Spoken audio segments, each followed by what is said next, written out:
Hello YouTube, this is another little camping trip with the Bugout vehicle, Bugout trailer. There you go. This is a place called Ivanhoe Beacon and this is the Chilterns. Wow, what do you think about that for a bit of scenery?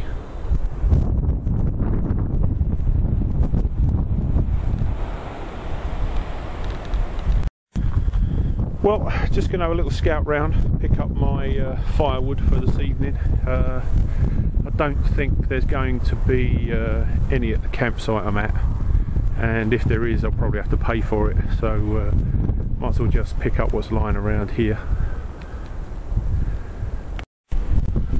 Okay, all you got to do is just pick it up as you find it. So that's all my firewood for tonight, and didn't cost me anything.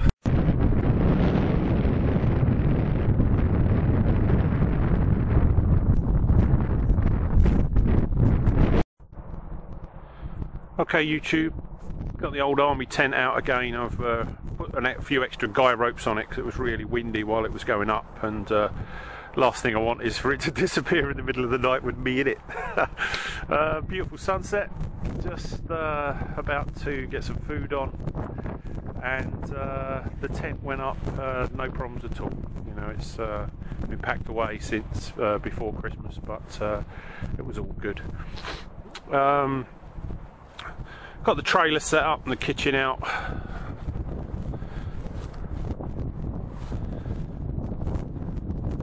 Trailer's pretty much unpacked. There's the kitchen and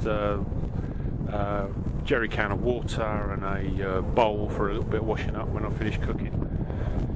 Got the potbelly stove on. Was the wood that I picked up earlier. You know, regardless of whatever 20th century gizmos we got, this is still my greatest gadget. You know, I absolutely love this stove, and it cost me nothing to make, you know. So there's the rest of the wood that we picked up earlier, and that should see us very nicely through the night. Just want to show you the Bugout trailer upgrades for 2011. And we've taken a big step forward to having power off the grid. I've invested in a 40-watt solar panel. Charging rate is between 17 and 21 volts at 2.33 amps, and a very clever little box of electronics on the back of this, but very simply it stops the panel overcharging your deep cell battery, and lots of sort of weird and wonderful gizmos that will trip out the current if absolutely anything went wrong. It came with two little crocodile clips on the wiring that you're supposed to just clip onto the positive and negative of your deep cell battery. What I did was I replaced that with a cigarette lighter plug, and in that it's got a 2.5 amp fuse, so if anything goes wrong, if it overheats, that's the first thing that's going to trip out and hopefully save the rest of the system. Once you've got a solar panel, you've got to have somewhere to store the energy. So what we've got here is a thing called a power trolley. Now it's a 12 volt deep cycle battery, and it's 100 amps. It's sitting on top of a 1000 watt inverter. And this box could pretty much run any household appliance apart from a very heavy duty washing machine or a very high powered microwave, but this would run a laptop, a 19-inch TV, a DVD player, pretty much all at the same time for anywhere between 6 to 10 hours.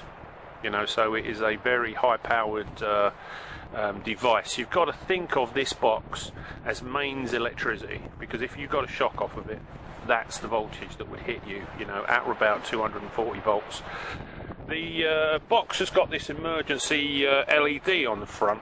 And just to give you some idea of the power of this thing, I mean, the battery that's inside would run that LED light for 8 weeks, you know, before it went out. It's got charging ports on the side for your mobile phone or your laptop. It's also got a LED charging light when it's plugged into the mains or to the solar panel. and it goes from 10 volts up to 14, and the green lights just come on and stay on when it's fully charged. That's a fan. The inverter is air cooled. On the other side of the inverter we've got two 13 amp plugs. We've got a mains charging lead and an on-off, and we've also got a 5 amp trip switch. So if anything goes wrong at all, if the charge from the solar panel is too great, if it gets hot, if there's anything wrong with the inverter, that 5 amp fuse instantly trips out. Again, the only modification I've made to the unit is I've put a cigarette, 12 volt cigarette lighter port in there, because the only way to charge it from the solar panel was to take the lid off of the box as you see it, connect the crocodile clips up to the positive and negative on the battery, and it was a bit of a palaver. So all I've done is I've just made it a little bit tidier, a little bit more convenient for me. And there's a extension lead, so I can have the inverter in the trailer and the solar panel standing up on top, and I'll have mains electricity. Over here we've got my small generator. Now the generator's only 720 volts, which is very small for a Jenny really.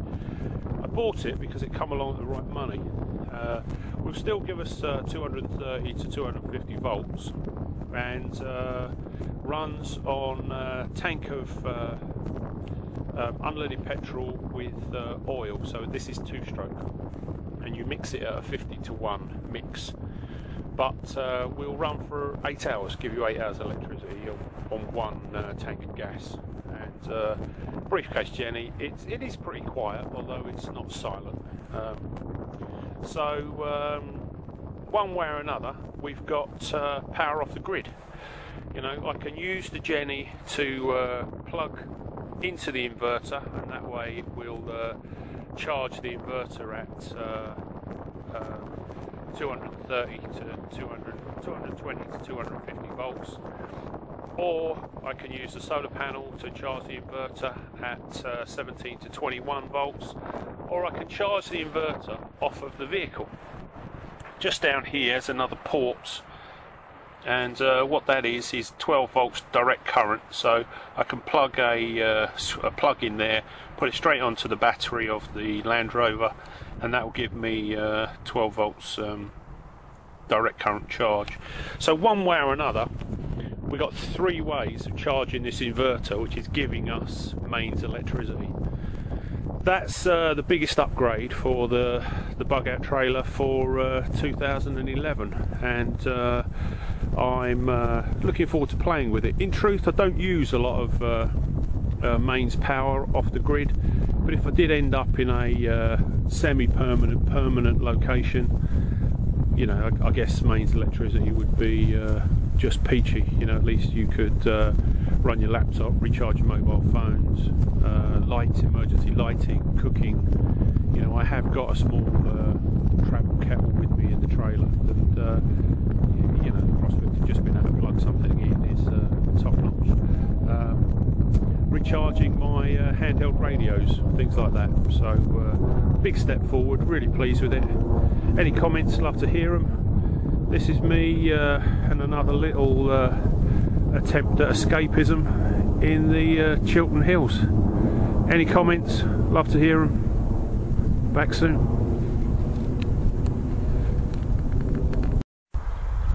Wow, morning YouTube. Didn't think it was at all cold last night really, but woke up this morning to this lovely crisp frost, and no one more surprised than me. It was very, very, very mild. Oh. Well, looking forward to another day hill walking. What's looking like a makings of a beautiful day.